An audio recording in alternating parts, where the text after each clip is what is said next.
ำเข้าพี่น้องเขาเจ้าตำเข้าตำเลยตัวนี้บริซีแล้วก็ตำอยู่นี่คือชีวิตนี่คือปลาข้าพเจ้าเนาะที่อุ้มเขาอยู่สวิงคือว่าให้พี่น้องกำลังผูเราเห็ดอยู่เพราะว่าเป็นเข้าให้หูดจากนั้นแล้วก็ตำแล้วก็จะที่วิธีชีวิตของชนเผ่ามังกรข้าเจ้าตักน้ำพี่น้องคือนำตักอยู่ในบ้านกับอยู่นี่เลยพี่น้อง3-4 จุดเห็ดอันน่ะโมเมนต์หวดบอลหนึ่งเข่าพี่น้อง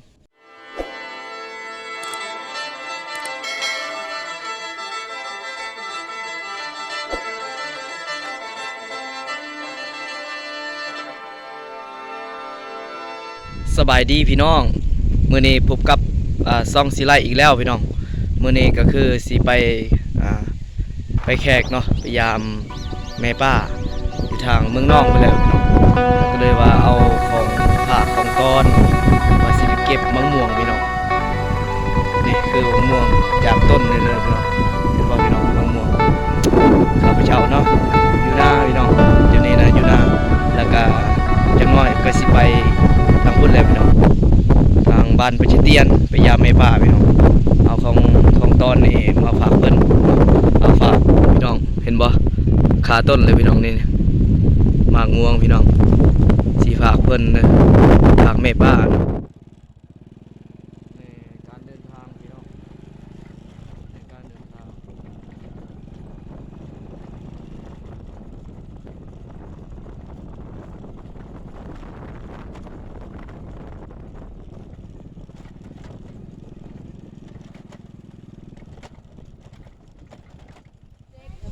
อยู่ท่าเรืออะไรเนาะ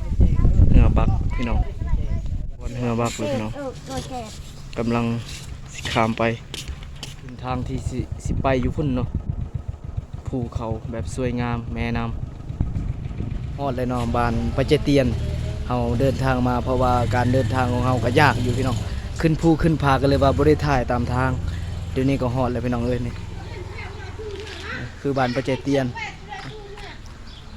ค่ำอยู่พี่น้องฮอดค่ำเลยพี่น้องสิพา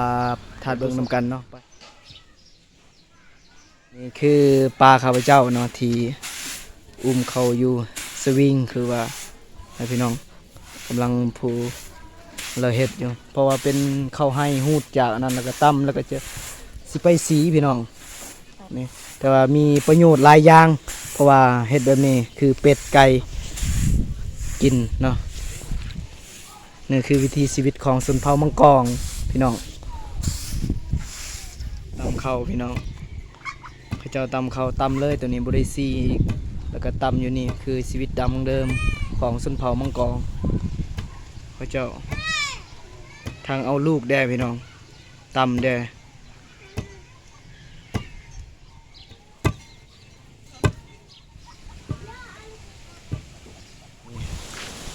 บรรยากาศในบ้านของเขาเจ้าเนาะขาวๆกับประมาณนี้นะพี่น้อง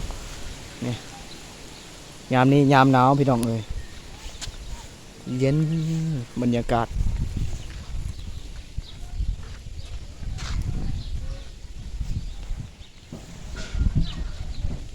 เงินสารบันซองก็จะกับประมาณส้มเห็นเนี่ยเลยพี่น้อง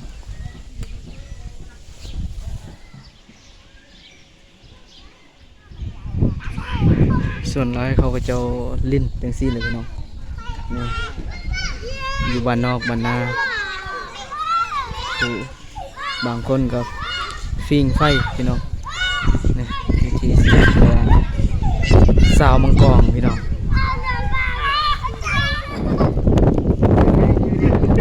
วิธีชีวิตของชนเผ่ามังกรข้าเจ้าตักน้ำพี่น้องคือนำตักอยู่ในบ้านกับ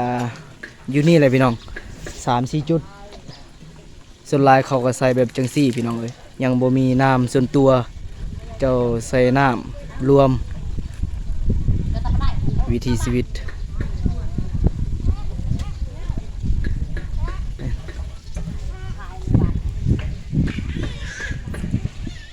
อันน่ะโมเมนต์หวดบอลหนึ่งเข่าพี่น้องก็หารายได้ครอบครัวจังซี่แหละบ้านนอกบ้านนา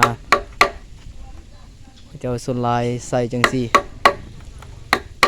ขายตัวนี้หาเงินหาคำเลี้ยงครอบครัวพี่น้องเป็นเราเข้าที่พี่น้องเอาเข้ามาไว้อยู่นี่แหละพี่น้องเขาเอาจากหูดจากไห้เขาเอาไว้อยู่นี่แล้วก็คืออยู่ในบ้านเจ้าอยู่บ้านประเจเตียนวิถีชีวิตของ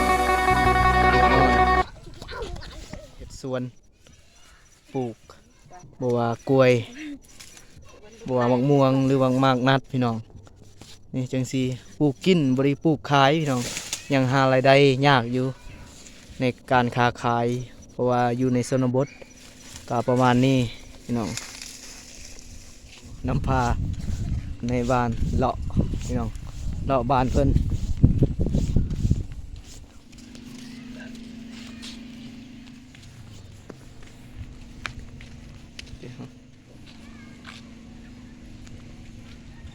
เขาเฮ็ดงานดองเขาสิมัดงัวอ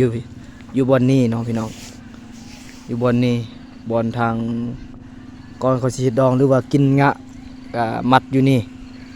แบบมัดบอนสองหลักนี่พี่น้องสัญลักษณ์ของก็ประมาณจังซี่คือหลักนี่เขาก็ต้องเฮ็ดแบบจังซี่นี่เป็นหัวเอกลักษณ์ของมัน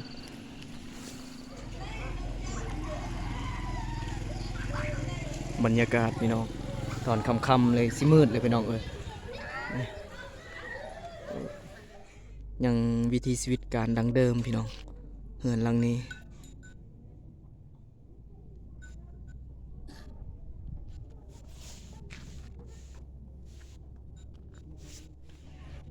นี่คือปลาของข้าพเจ้าเนาะเราตำหูบสินยังนี่นะเส้นตอนนึงจ้ะสินโชพี่น้อง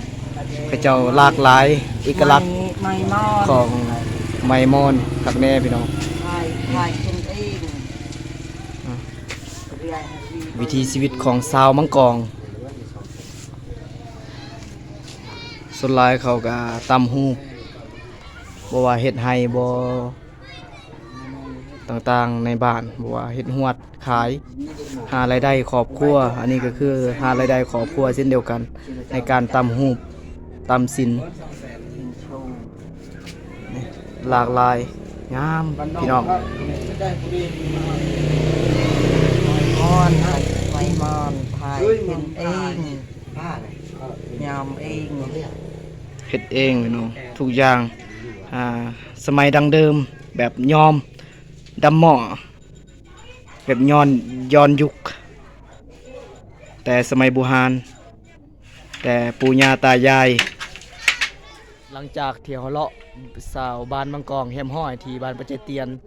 ในเลาะทั่วบ้านเลยพี่น้องเห็น